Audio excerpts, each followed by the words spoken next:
Kalau saya itu kan pernyataan umum seorang pemimpin pemerintahan maupun pemimpin negara, kepala negara. Nggak bisa dijawab dengan ya hal ihwal prosedural ala Mahfud MD. Mahfud MD ini orang gagal. Ya, dia sendiri menilai dia gagal ya 5 tahun sebagai Menko Polhukam dengan memberi skor 5 dalam penegakan hukum. Apa yang mau dinilai dari Mahfud MD gitu kan? Nah, jadi Pak Supratman terutama ya, bahwa rencana Presiden akan kalaulah orang yang diduga melakukan korupsi itu dengan sukarela mengembalikan harta atau uang negara yang mereka korup, atau mereka sudah dipidana dengan sukarela menyerahkan lebih daripada apa yang sudah diputuskan misalnya juga diserahkan, maka Presiden mengatakan akan dimaafkan. Nah, bahasa Pak Presiden begitu. Kalau bahasa hukumnya ya akan masuk dalam daftar orang yang diberikan amnesti. Ada yang mengatakan Prabowo mau maafkan koruptor. Bukan begitu. Kalau koruptornya sudah tobat, bagaimana tokoh-tokoh agama? Iya kan? Orang bertobat tapi kembalikan dong yang kau curi.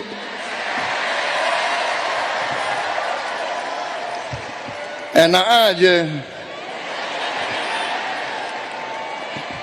Udah nyolong, aku bertobat.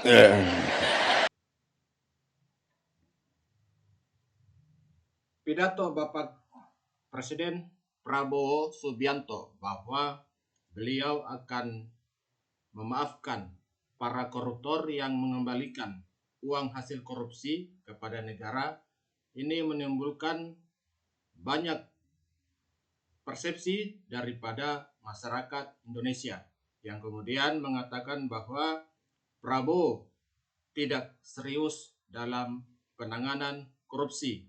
Prabowo berpihak kepada koruptor atau Prabowo melanggar undang-undang dalam pemberantasan korupsi.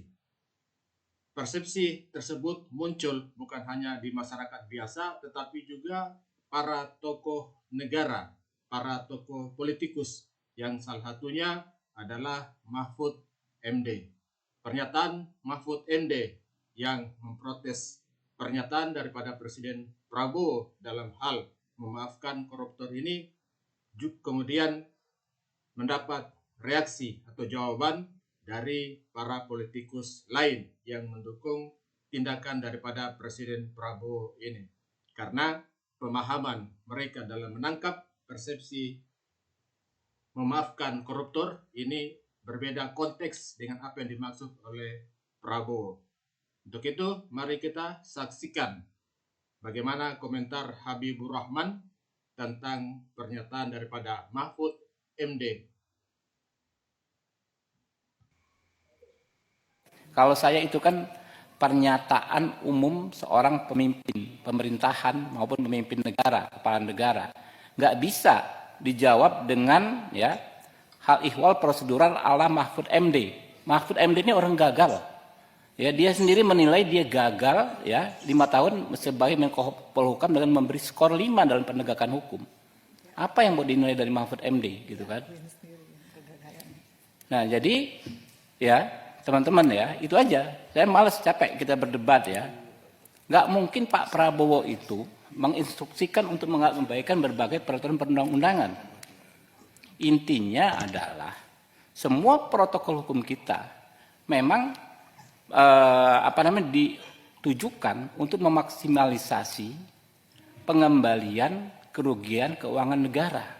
Itu stressingnya. Gitu. Jadi yang diperdebatkan kalau pengembalian keuangan negara bagaimana orang dihukum, enggak gitu.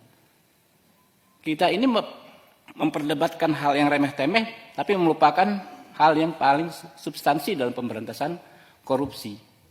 Tinggal saja aparatur negara, kepolisian, kejaksaan, KPK menerjemahkan arahan Pak Prabowo itu sesuai dengan hukum dan perundang-undangan yang berlaku.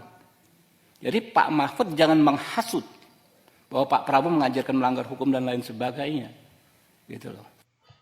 Koruptor jika mengembalikan hartanya. Nah, Jadi sebenarnya pernyataan Pak Prabowo kemarin, Prof, terkait yang akan memaafkan koruptor jika mengembalikan hartanya. Nah, sebenarnya ya bahasa Pak Prabowo kan bahasa menjelaskan sesuatu kepada rakyat agar rakyat mengerti, ya.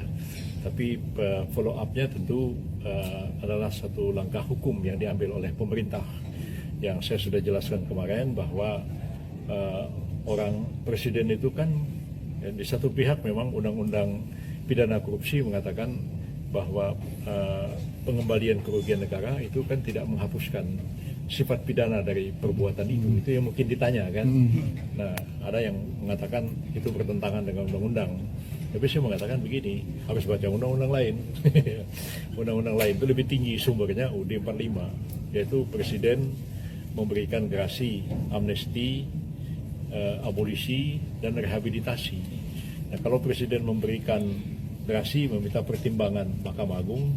Kalau presiden memberikan amnesti dan abolisi, meminta pertimbangan DPR. Itu bisa terjadi. Jadi kalau itu dilakukan, maka ketentuan tentang bahwa meskipun mengembalikan kerugian negara tidak menghapuskan sifat pidananya, itu kalau diberikan abolisi amnesti, ya perkara itu selesai. Nah, lebih tinggi itu UUD 45 sumbernya. Nah, jadi sedang dikaji oleh para menteri, Pak Supratman terutama, ya, bahwa rencana presiden akan, kalaulah orang yang diduga melakukan korupsi itu dengan sukarela mengembalikan harta atau uang negara yang mereka korup, atau mereka yang sudah dipidana dengan sukarela menyerahkan lebih daripada apa yang sudah diputuskan, misalnya juga diserahkan, maka presiden mengatakan akan dimaafkan. Nah, bahasa Pak Presiden begitu. Kalau bahasa hukumnya ya akan masuk dalam daftar orang yang diberikan amnesti. Ada yang mengatakan Prabowo mau maafkan koruptor. Bukan begitu. Kalau koruptornya sudah tobat, bagaimana tokoh-tokoh agama? Iya kan? Orang bertobat tapi kembalikan dong yang kau curi.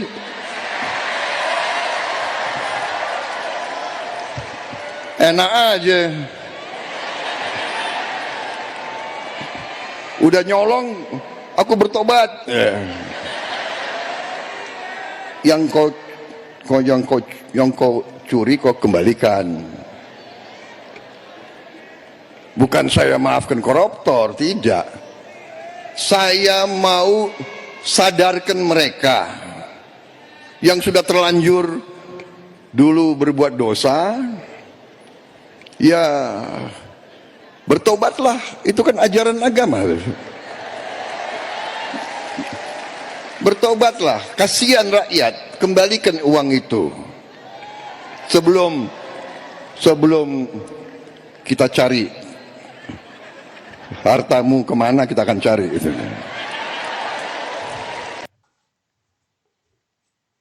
Ya, demikian tadi tanggapan daripada para pakar tentang pernyataan Presiden Prabowo bahwa Prabowo akan memaafkan para koruptor apabila koruptor mengembalikan uang hasil korupsi kepada negara. Bahwa esensinya apa yang disampaikan oleh Prabowo itu adalah pernyataan secara umum seorang presiden kebijakan dalam hal penanganan korupsi.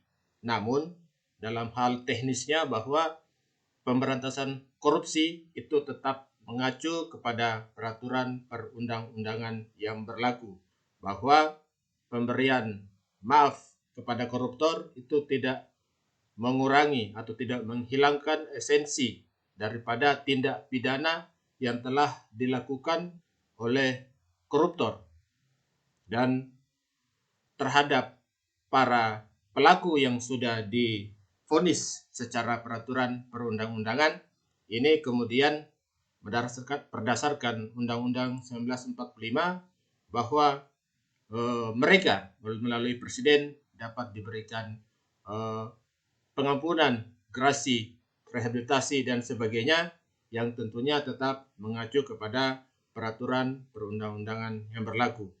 Pernyataan presiden ini memberikan banyak persepsi di masyarakat.